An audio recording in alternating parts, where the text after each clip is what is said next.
I stopped calling my family for 1 month. No announcements, no drama. What happened next quietly revealed how much I actually mattered when I wasn't doing anything for them. I used to be the one who reached out first. Birthdays, holidays, weekends, it was always me. I sent the texts. I made the calls. I asked how everyone was doing, reminded them about doctor's appointments, checked on car repairs, asked how the dog was doing after surgery. Stupid stuff, really. Things you would not think mattered much. But I kept the chain alive. And honestly, I never thought much about it until one morning I sat on my couch, staring at my phone, and thought, what would happen if I just stopped? No warning. No big blowout. No cryptic status update or dramatic group chat exit. I just would not reach out this time. I had hit a kind of wall. Not an angry wall, just one made of fatigue. Emotional tiredness, if that makes sense. That kind of hollow tired where you are not even mad anymore. You are just done. I told myself it would be a short break. A couple of days at most. Just enough to see if anyone noticed I had gone quiet. But here is the thing about silence. It stretches. One day turns into 3, then a week, then 2. And in that growing quiet, you start to hear the truth. No one called. Not my mom. Not my dad. Not my sister. Not even my cousin Jace, who used to always bug me for fantasy football trades. Group chats went on without me. Photos got shared. Plans were made. My phone stayed quiet, screen dim, like it had gone on vacation too. The weirdest part? For the first few days, it felt kind of nice. Peaceful even. I would look at my phone and see nothing. And instead of panic, I felt relief. No pressure to respond. No fake laughter at inside jokes I never quite got. No weird guilt over forgetting some family event that no one told me about until the last second. I made coffee. I read old books. I cleaned out my closet. I watched movies without checking who else was watching them too. I felt like a ghost with no unfinished business. But then something shifted. Day 9 or 10, I started getting this itch in my brain. A quiet voice that whispered, maybe they are waiting for you. That guilt crept in. Because this was my family. You do not just ghost your family, right? But then again, what if I was not ghosting them? What if I was just letting things return to their natural state? The state where I did not hold everything together. The silence felt like a test. And I was not even sure who I was testing, me or them. But one thing was already becoming clear. Whatever answer was coming, I was not going to like it. By week 2, the silence was no longer peaceful. It started to feel like a presence, like something sitting on my chest at night. Not crushing me, just there, heavy and constant. I kept checking my phone out of habit, not hope. Still nothing. No missed calls. No messages. No notifications asking if I was okay, or if I had been in an accident, or hell, even if I had changed my number. I watched my sister post pictures from some brunch, all smiles and mimosas. I saw my mom comment, "So beautiful, sweetheart," underneath it. My name was nowhere in the thread. Like I did not exist. Not even a "Where's Josh?" Yeah, that is me. Josh. I guess I should have said that earlier. Anyway, the deeper I got into this little test, the more uncomfortable it became. I was not trying to make some big statement. I was just tired. And curious. Like, what happens when the guy who keeps the group chat alive goes radio silent? Answer. Apparently nothing. For a few days, I went back and reread old messages. Scrolled through years of birthday wishes I had sent, little inside jokes I had kept alive, late night, just checking in texts I had fired off while they were probably asleep. And what came back to me was a quiet realization. Every thread began with me. Every single time. If I had not said Happy Mother's Day, my mom probably would have assumed I forgot. If I had not reminded my dad about his doctor appointment last year, he would have missed it again. If I had not asked about my sister's job interview, she never would have brought it up. And the worst part? I started to feel guilty for stopping. Like I had done something wrong by choosing not to keep doing what no one else even seemed to notice. That voice in my head kept asking, what if they think you are mad? What if they are giving you space? But deep down I knew. They were not giving me space. They were just used to me doing the work. And without me, the machine just kept running, minus the part one had been keeping oiled. One night, I cracked and opened our old group chat. Typed something out, something simple. Just hey. But I stared at it for a long time. Then I deleted it. They had not noticed I was gone. And now I was too embarrassed to announce that I had been gone. I sat there, staring at the empty screen like it owed me something. Like maybe it would buzz at the exact moment I needed it to.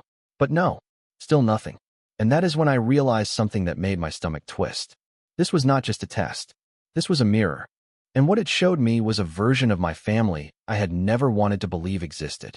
Week 3 is when the quiet stopped being neutral and started to feel personal. I did not wake up anxious anymore. That part surprised me. The tight feeling in my chest from the first couple weeks faded.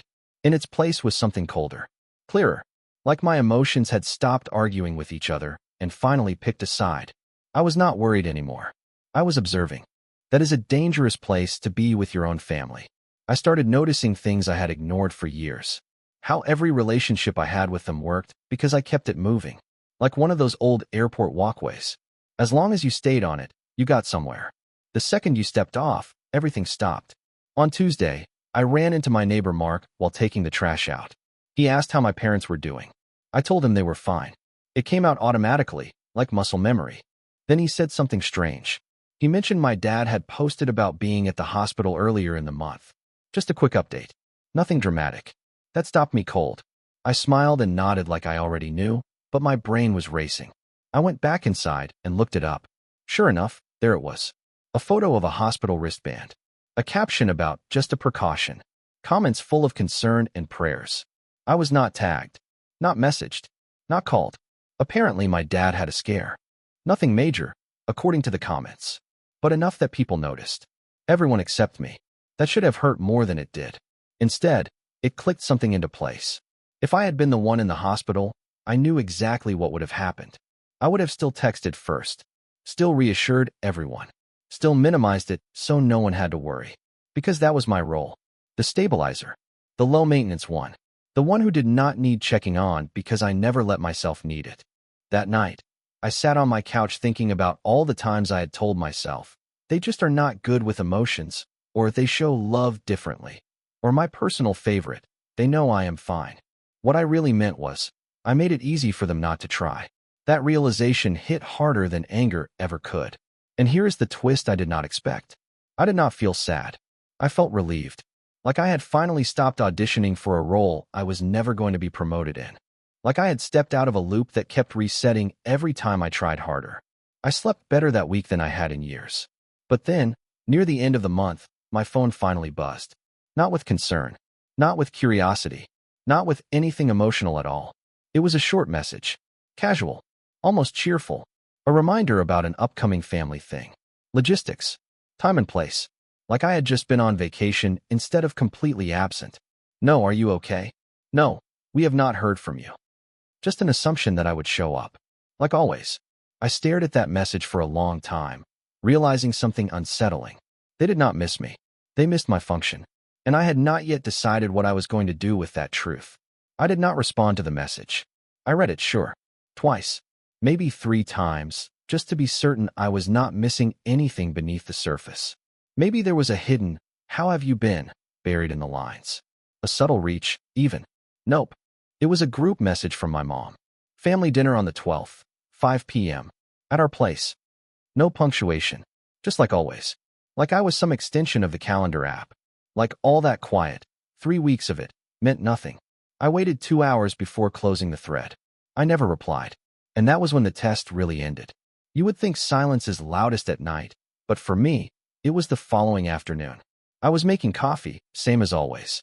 The machine gave its usual hisses and groans. The mug filled halfway before sputtering to a stop, and I realized I had forgotten to refill the water tank. It hit me harder than it should have, because that coffee machine was like me, running on fumes, still trying to perform like everything was fine until the tank ran dry. I stood there holding an empty mug, and for the first time in years, I let myself feel it. Not the anger, not the guilt, just the truth. If I never reached out again, they would not ask why. They would not check if I was okay. They would not drive to my place or call a friend or knock on my door. They would just carry on.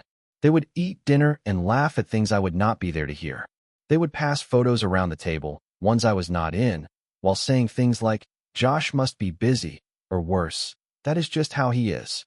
Like I was a quirk, a fixture, someone conveniently left in the background until needed. That was the moment, the one that really flipped the switch. I was not angry anymore. I was done, not in a dramatic, throw my phone into the river kind of way. Just done performing, done explaining, Done proving. It is strange what you find when you stop holding the door open. You do not get the crowd rushing in, grateful you kept it wide. You get wind, dust, nothing. And yet, that nothing? It tells you more than words ever could. I deleted the family chat. I archived the texts. I wrote the dinner invite on a post-it note, then dropped it into the trash with the coffee grounds. No fire. No fury. Just quiet choices. And here's the thing about walking away quietly. Nobody can twist it into rebellion. Nobody gets to call you dramatic. Nobody gets to say, you overreacted. Because you said nothing.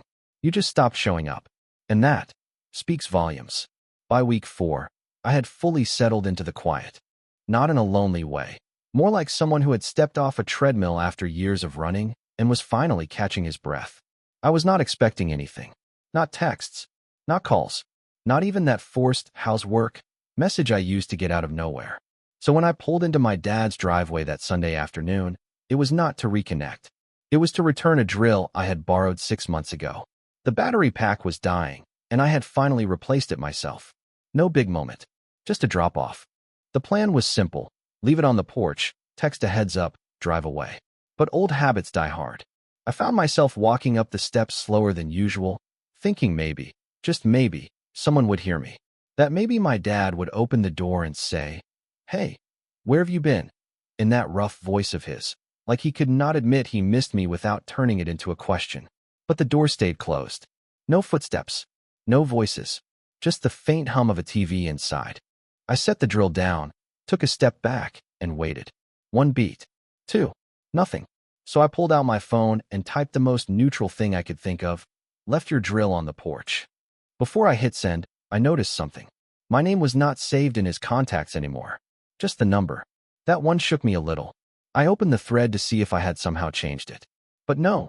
There it was, clear as day. A couple old messages from months ago, all blue bubbles. No replies. I had not noticed it before. Probably because I had stopped looking. I hit send anyway. The message went through. No typing dots. No delivered timestamp. Just silence. Again. I turned and headed back to the car.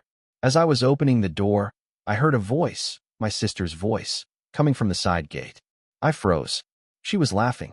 She walked into view holding a tray of drinks, followed by my parents and her husband, all smiles, heading into the backyard like it was just another sunny day. They had not seen me yet. I stood behind the open car door, half-hidden, unsure what to do. For a moment, I waited to be noticed. Waited for someone to say, "Is that Josh?" But they walked right past. Not even a glance toward the front. And that was it. The whole month wrapped up in one perfect, painful moment. They had a family gathering. They did not think to invite me. Not because they were angry. Not because of some fight. Because it did not occur to them. That is when the weight of the past 4 weeks hit me like a wave. Every text I had sent before, every call I had made, every memory I had carried like a badge of honor thinking it meant something. I was not missing from their lives. I had been optional all along. And in that silence, I finally heard the answer I had been looking for. I drove straight home after that backyard moment. Did not stop for food. Did not play music. Just silence in the car, windows up, hands gripping the wheel like I was holding myself together through sheer force. I do not know if you have ever felt that kind of quiet before. Not the peaceful kind. The kind that hums with realization. I sat in the driveway when I got back, engine off, keys still in the ignition. Just sat there, staring at nothing, letting everything finally catch up. I had always told myself I was the glue, that I kept things from falling apart, that I was the one making the effort, and if I ever stopped, maybe that would show them something. Well, I stopped, and nothing fell apart. Because here is the truth that hit me harder than anything else. I was not glue. Glue holds things together because those things actually want to be connected. I was tape. Temporary. Disposable. Easy to remove when inconvenient. And man, that realization cut deep. I started replaying all those little moments over the years. The "Hey, can you pick up mom's meds?" messages. The "We need someone to help with moving furniture" calls. The "You're good with tech, can you fix dad's Wi-Fi" requests. Every time, I had shown up. Every single time. Even when I was sick. Even when I was exhausted. Even when I was breaking inside and just wanted someone to notice. And the wildest part? I never thought I was being used. I thought I was being a good son. A good brother. A decent human being. Turns out, I was just useful. When I stopped being useful, I stopped being included. And that, right there, is where guilt turned into clarity. Because for years, I had blamed myself, told myself I was too distant, too quiet, too hard to read, that maybe I had not given enough, had not called enough, had not loved them loudly enough. But the past month proved something I had always been too afraid to say out loud. It was never about how much I gave. It was about how much they took. And once I saw that, I could not unsee it. I got out of the car, walked inside, and sat at the kitchen table with a piece of paper and a pen. No laptop, no phone. I made a list. Not a petty one, not a revenge list. Just honest. People who made me feel seen. People who checked in just to check in. People who made room for me without asking for something first. It was a short list, but it was real. And for the first time in my life, I started wondering if maybe family is not about blood. Maybe it is about effort, consistency, respect. Maybe the ones who call you only when they need something are not actually your people. Maybe the ones who say, "We did not think to invite you," are telling you exactly how little space you occupy in their lives. And maybe, just maybe, there is freedom in finally accepting that. A few days after the backyard incident, I got the kind of message that would have sent me running not long ago. It was from my mom. Short, simple, no punctuation, just like always. "Your dad's birthday dinner is Saturday. Hope you can come. No, we missed you. No, how have you been?" Not even a hint that they noticed I had been gone for nearly a month. Just a line tossed out like bait. I stared at it for a long time. My thumb hovered over the screen. I could feel the old reflex trying to kick in, the one that says, "It's still family. You show up. You don't make things harder than they need to be." That voice in my head, the one that always made excuses for them, it started whispering again. Maybe they do not know how to say they miss you. Maybe this is their way of reaching out. But this time, I did not flinch. Because I remembered the drill on the porch. I remembered the backyard laughter. I remembered standing 10 feet away from people I shared blood with, and feeling like I was watching strangers through a window. So I let the message sit, unanswered. The next day, my sister sent one too. "Are you coming or what?" Not even pretending to care. Just checking a box, making sure the head count was complete. And I realized something in that moment. This was not about forgiveness. This was not about peace. This was about optics. They did not want me there because they missed me. They wanted me there because it looked better when I showed up. Because then no one had to explain anything. No one had to say, "Oh, Josh isn't speaking to us right now." Because if I was there, everything looked normal. And I had played that role for too long. The peacemaker, the good son, the quiet one who never made a scene. I used to tell myself that was strength. But I know better now. Sometimes, the real strength is in choosing not to perform anymore. So I typed out a reply, deleted it, typed another one, deleted that too. And finally, I put my phone down and walked away. No response, no explanation, just space. A clean, sharp line drawn in silence. Let them sit with it. Let them feel the gap.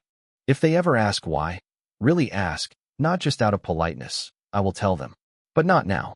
Now is for me. And I was not going back just because someone finally remembered I exist. It happened on a Wednesday afternoon, the kind that feels like it barely exists. Not a holiday, not a weekend, just a plain day that usually passes without leaving a mark. I was at the grocery store, standing in the cereal aisle, staring at boxes like they might explain something to me. I had been doing that a lot lately, pausing in ordinary moments, realizing how much quieter my life felt without the constant hum of obligation. That is when I heard my name. Not shouted, not cheerful, just careful. "Josh." I turned, already bracing myself. It was my Aunt Linda, my mom's older sister, the one who never talked much at family gatherings. Always polite, always on the edge of things. The one who would slip out early with a quiet wave while everyone else stayed late arguing over dessert. She looked surprised to see me, then relieved, like she had been holding a question for a while and finally found somewhere to put it. We stood there for a second, carts between us like a buffer. She asked how I was doing. Not in the automatic way, not the fine you way. She looked me in the eye when she said it, and that almost undid me. I gave a careful answer. Something neutral, something safe. She nodded, then said something that stopped my brain cold. "I thought it was strange, not hearing from you." That was it. No accusation, no drama, just an observation. She told me she had mentioned it once, casually, during one of those backyard get-togethers. Asked if anyone had talked to me lately. According to her, My mom had shrugged and said I was probably busy. My sister had laughed and said I was always like that. In and out. End of conversation. No follow-up. No concern. Aunt Linda told me this without bitterness. Just honesty. Then she said something that landed harder than anything else that month. I almost texted you, but I did not want to overstep. I laughed at that. A short, dry sound. Overstep. The irony nearly knocked the breath out of me. Here was the one person who noticed my absence, and she was the one worried about bothering me. She asked if everything was okay. I paused. Really paused. Then I told her the truth. Not every detail. Not the whole list. Just enough. I told her I got tired of always being the one to reach out. That I stopped, just to see what would happen. She nodded slowly, like she already knew the ending. I figured, she said. You have always been the bridge. Bridge.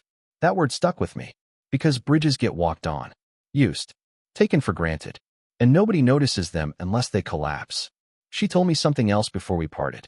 She said distance has a way of clarifying things that closeness never can. And for the first time in weeks, I felt seen. Not needed. Not useful. Just seen. But the month was not over yet. And the final answer, the one I did not know I was still waiting for, was still coming. That Friday night, it rained hard. One of those heavy, curtain-thick rains that makes the world feel smaller. I was in sweats, heating up leftover pasta, watching the water slide down the kitchen window like the sky was trying to wash something off the earth. Then I saw it, movement outside. A shape at the edge of the porch light. Faint at first. A figure standing still in the rain. I froze. It was my sister. She had no umbrella. Hair plastered to her face. Jacket zipped all the way up. Just standing there like she had been debating whether to knock. But she never did. She just stood there, looking at my door like it might bite her if she got too close. I watched her from the window, hidden behind the blinds. Part of me expected her to pull out her phone. Send another blunt text. Maybe something like, "You home?" But she did not move. She just stood there. So I opened the door. The sound of the rain doubled instantly. Cold air rushed in. She looked up, startled, as if she had not expected me to actually answer. We stared at each other. Me in bare feet, her soaked to the bone. She opened her mouth, then closed it. Finally, she said, "You just stopped showing up." I leaned against the doorframe. Yeah. Silence. She shifted her weight. Looked everywhere but my face. You didn't even say why. That was rich. I could have listed 100 reasons. I could have thrown every memory back at her. Every time I was overlooked. Every time I was the afterthought. But I didn't. I just said, I wanted to see who would notice. She flinched. Not dramatically. Just barely. Like the words landed exactly where they were supposed to. Then she said something I did not expect. We thought you needed space. That word again. Space. Everyone loves to say that when they do not want to admit they disappeared. I nodded, not out of agreement, but because I had nothing else to give her. She looked past me into the house. It feels weird not having you around. Dad said it. Even Mom mentioned it. I waited. Then why didn't anyone call? I asked. She did not answer. We both knew the truth. They noticed the silence, but not enough to break it. After a long pause, she asked, "Are you coming to Dad's dinner tomorrow?" I looked her in the eye and said, "No." That was it. No anger. No explanation. Just no. She opened her mouth again, probably to argue, but then she stopped herself. Maybe for the first time, she realized she could not fix this with a dinner invite and a shrug. So she nodded once. Tight and awkward. Then she stepped back into the rain. I did not invite her in. She did not ask. She walked to her car, pulled the door shut, and drove off without turning her headlights on until the last second. I stood in the doorway long after she was gone. The pasta had gone cold on the counter, but my chest felt lighter than it had in weeks. Because sometimes, not letting someone in is the most honest answer you can give. The next morning, the rain was gone. The streets were still wet, but the sky had that clean, scraped blue look it gets after a long storm. I sat on my porch with a mug of black coffee, watching steam rise in little curls, and let myself breathe. No texts. No missed calls. The silence felt different now. Not heavy. Not bitter. Just honest. For the first time, I was not waiting for someone to pull me back in. I was not checking my phone hoping they had some last-minute change of heart. I was not preparing an explanation or rehearsing forgiveness. I was just existing. Me, and the quiet. And the quiet felt good. It had taken 4 weeks. 4 long, slow, aching weeks. but I had finally gotten my answer. Or maybe I had known it from day one, but needed time to let it sink all the way in. I was never the center of that family.